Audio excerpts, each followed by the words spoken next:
Assalamualaikum warahmatullahi wabarakatuh. Salam dan bahagia Bapak Ibu Guru Penggerak. Saya Emon Sutarman, calon guru penggerak angkatan 11 dari SMP Negeri 1 Dailuhur Kabupaten Cilacap akan memaparkan koneksi antar materi modul 2.1 pembelajaran berdiferensiasi. Apa sebenarnya pembelajaran berdiferensiasi itu? Pembelajaran berdiferensiasi. Yang pertama, usaha guru dalam menyesuaikan proses pembelajaran di kelas untuk memenuhi kebutuhan belajar individu murid. Yang kedua, serangkaian keputusan masuk akal atau common sense yang dibuat oleh guru yang berorientasi kepada kebutuhan murid.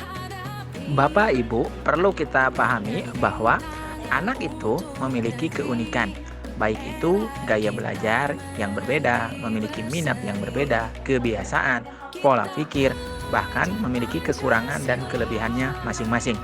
Guru harus mampu memenuhi kebutuhan belajar murid yang berbeda-beda dengan tetap memiliki tujuan pembelajaran yang sama. Pembelajaran berdiferensiasi dapat memenuhi kebutuhan belajar murid dan membantu mencapai hasil belajar yang optimal. Penerapan pembelajaran diferensiasi di kelas agar lebih optimal dengan cara memperhatikan tujuan pembelajaran, yang kedua, memperhatikan kebutuhan belajar murid, dan yang ketiga, memperhatikan penilaian yang berkelanjutan. Kebutuhan belajar murid terbagi menjadi 3. Yang pertama, kesiapan belajar murid atau readiness. Yang kedua, profil belajar murid. Dan yang ketiga, minat murid. Hal yang harus kita lakukan dalam memenuhi kebutuhan belajar murid yakni kesiapan belajar murid, yaitu mencari tahu pengetahuan awal murid. Minat murid. Minat adalah salah satu motivator penting bagi murid untuk terlibat aktif dalam proses pembelajaran. Setiap anak pasti memiliki minat yang berbeda-beda. Kebutuhan belajar murid yang terakhir, yang ketiga, yakni profil pelajar murid, yang terdiri dari lingkungan, budaya, dan gaya belajar. Selanjutnya, bagaimana cara untuk mengidentifikasi kebutuhan belajar murid? Yang pertama bisa dengan mengamati perilaku murid-murid. Yang kedua, mengidentifikasi pengetahuan awal. Yang ketiga, berbicara dengan guru murid sebelumnya. Yang terakhir, menggunakan berbagai penilaian diagnostik. Jenis-jenis pembelajaran berdiferensiasi.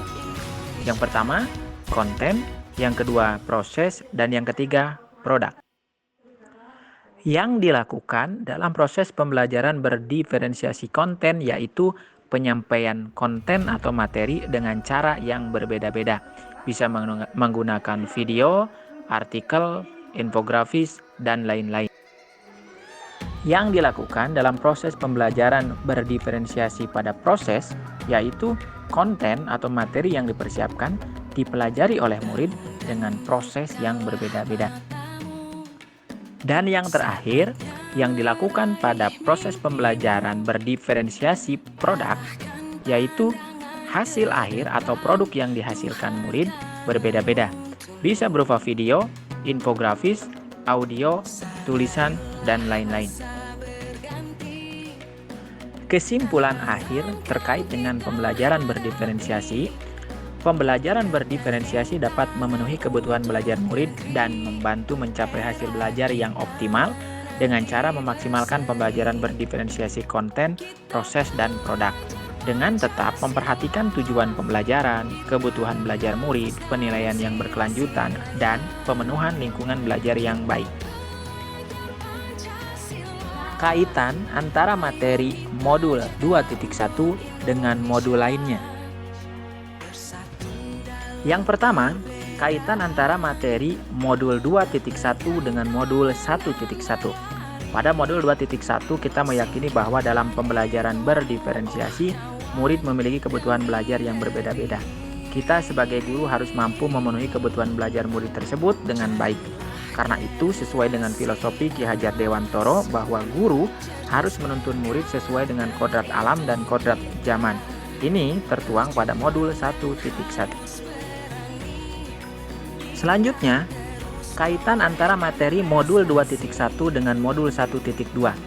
Pada modul 2.1 kita meyakini bahwa dalam pembelajaran berdiferensiasi murid memiliki kebutuhan belajar yang berbeda-beda.